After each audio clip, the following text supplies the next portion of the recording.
हरे कृष्णा, जय माता दी। आप सभी का हमारे YouTube चैनल में बहुत बहुत स्वागत है।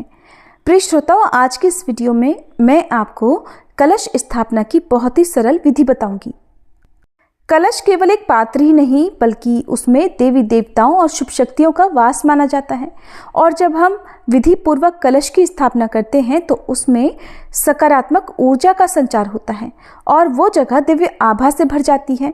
तो आपको कलश स्थापना करने के साथ साथ ये भी बताएंगे कि कलश स्थापना के समय किन किन शक्तियों का आह्वान किया जाता है, हर दिन फिर नियम से कलश की पूजा कैसे की जाती है, किन किन नियमों का पालन करना और सावधानियों का बरतना आवश्यक होता है।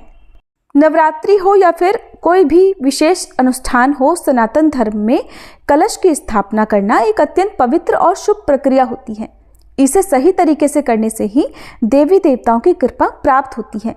तो कलश स्थापना करने के लिए सबसे पहले हमें एक कलश चाहिए होगा। आप तांबे, पीतल या मिट्टी का कोई भी कलश ले सकते हैं।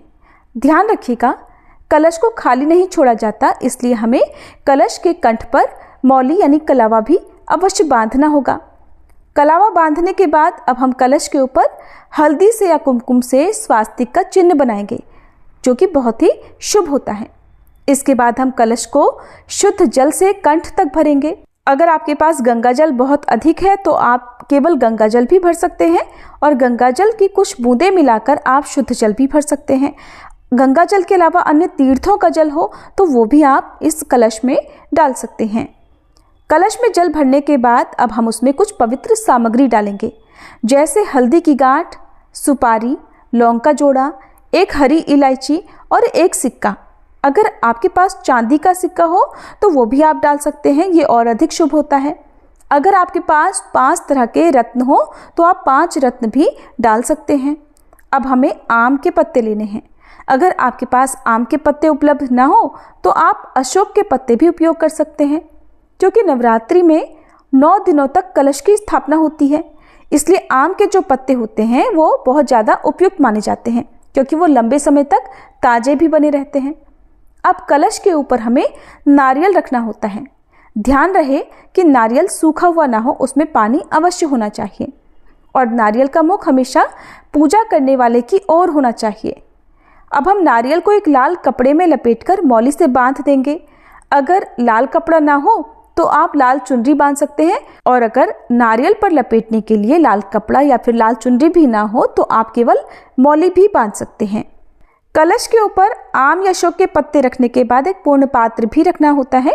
तो आप एक कटोरी में, एक या बड़े से पात्र में थोड़े से अनाज भरकर, चाहे तो आप अक्षत रख लें या फिर गेहूं के दाने रख लें, उसके ऊपर ही आपको नारियल रखना होता है। बहुत से लोग तो चौकी पर कलश को ऐसे ही स्थापित कर देते हैं, लेकिन ध्यान रखिएगा कलश के नीचे आप आसन जरूर लगाएं। आसन आप चाहे फूलों का, अक्षत का लगा सकते हैं और अष्टदल कमल भी आप अक्षत से बना सकते हैं। ध्यान रखिएगा कि टूटे हुए चावल आपको पूजा में प्रयोग नहीं करने हैं। अक्षत लेकर आप उन्हें कमल के आकार में रख दीजिए।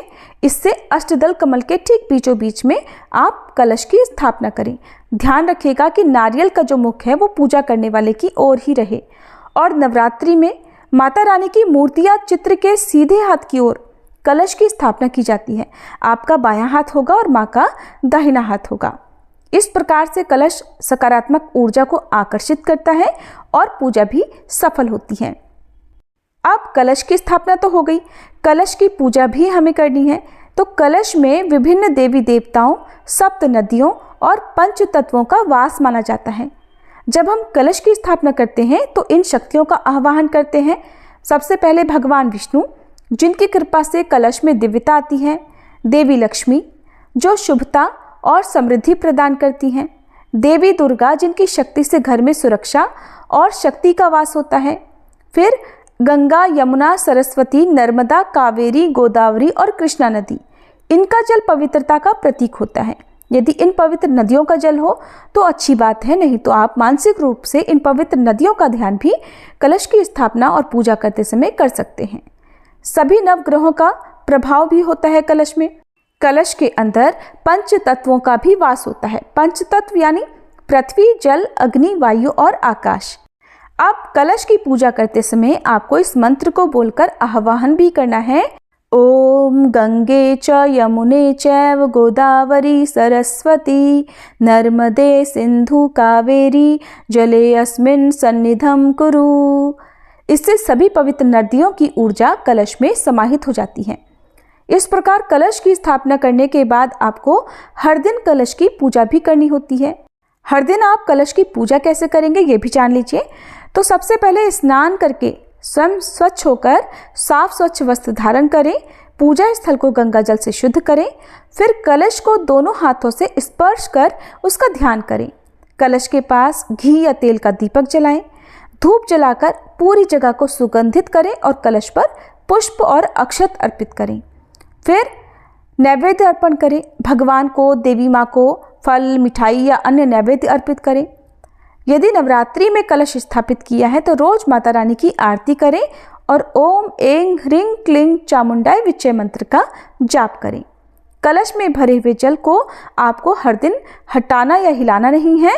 कलश एक बार स्थापित कर लिया जाए तो फिर उसे नवमी या दशमी तिथि को जब कलश विसर्जन होता है तभी हटाना चाहिए। कलश स्थापना के नियम और सावधानियां क्या हैं ये भी जान लीजिए। सबसे पहली बात तो शुभ मुहूर्त में कलश की स्थापना करनी चाहिए। चाहे नवरात्रि हो, गृह प्रवेश हो, विवाह हो या अन्य अनुष्ठान हो, तो विशेष मुहूर्त देखकर ही कलश की स्थापना करना शुभ रहता है। कलश किस जगह पर आपको स्थापित करना है इस बात का भी ध्यान रखना चाहिए, क्योंकि पूजा स्थल में उत्तर पूर्व दिशा सबसे शुभ मानी जाती है। नवरात्रि में माता की मूर्ति के दाहिने हाथ की ओर ही कलश रखना चाहिए।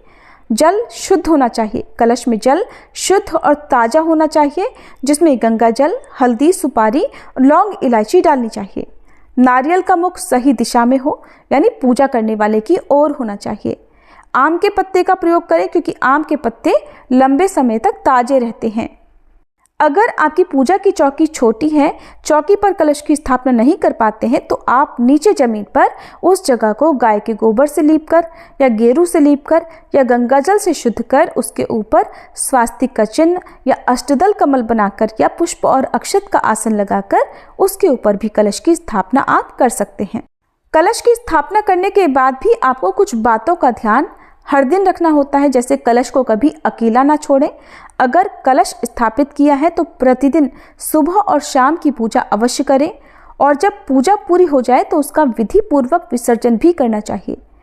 किसी भी प्रकार की अशुद्ध अवस्था में कलश को स्पर्श नहीं करना चाहिए। तामसिक भोजन का सेवन करके, मांस मदिरा का सेवन करके या किसी भी प्रकार की अशुद्ध अवस्था में कलश को स्पर्श या कलश की पूजा नहीं करनी चाहिए।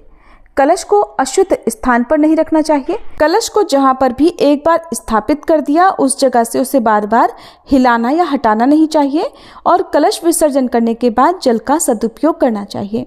इस प्रकार कलश स्थापना केवल एक धार्मिक क्रिया नहीं बल्कि देवी देवताओं को आमंत्रित करने का एक माध्यम है। अगर नवरात्रि के दिनों में या बाकी शुभ आयोजनों में इसे पूरी श्रद्धा और विधि विधान से किया जाए तो यह अत्यंत शुभ फल प्रदान करता है। आपकी पूजा शुभ हो और माता रानी की कृपा आप पर बनी रहे।